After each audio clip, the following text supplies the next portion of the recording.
চাকরির ১০ম গ্রেডে উন্নীত করার দাবিতে কেন্দ্রীয় শহীদ মিনারে জড়ো হয়েছেন সরকারি প্রাথমিক বিদ্যালয়ের সহকারী শিক্ষকরা।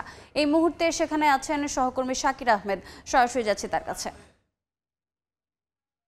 শাকির,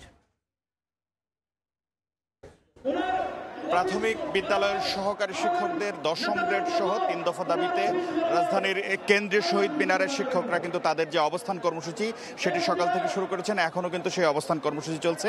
শিক্ষকরা বলছেন তাদের যে ৩ দফা দাবি, সেই দাবি না আদায় হওয়া পর্যন্ত তারা তাদের যে কর্মসূচি সেই কর্মসূচিটি তারা চালিয়ে যাবেন। এই দাবিগুলোর মধ্যে তারা কিন্তু বলেছেন যে তাদের যে বিভাগীয় পদোন্নতি সেটি যেন শতভাগ করা হয়, পাশাপাশি ১০ বছর এবং ১৬ বছরে তাদের যে উচ্চতর গ্রেড পাওয়ার ক্ষেত্রে যে জটিলতা রয়েছে সেই জটিলতা যেন নিরসন করা হয়। তারা বলছেন যে শিক্ষকদেরকে আসলে ১৩তম গ্রেড, যেটি তৃতীয় শ্রেণী হিসেবে ধরা হয়, সেই শ্রেণীতে অন্তর্ভুক্ত করা হয়েছে, যেটি আসলে উন্নত দেশ গড়ার ক্ষেত্রেও একটি বৈষম্যমূলক পদক্ষেপ হিসেবে তারা বলছেন। এবং তারা বলছেন যে বিভিন্ন সরকারের সময় তারা তাদের এই ন্যায্য দাবিগুলো জানিয়েছেন। বিভিন্ন সরকার আশ্বাস দিলেও কিন্তু সেই দাবি পূরণ হয়নি এখনো।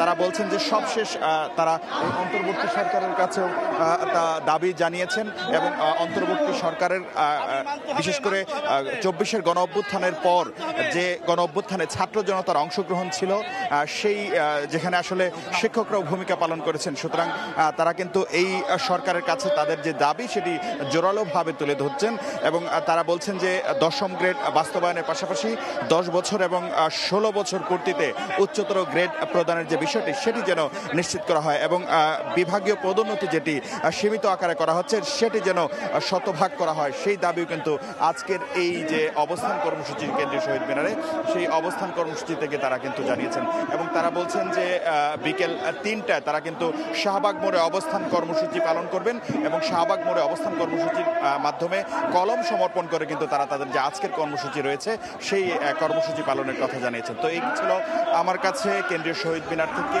প্রাথমিক বিদ্যালয়ের সহকারী শিক্ষকদের অবস্থান কর্মসূচির সর্বশেষ খবরাখবর।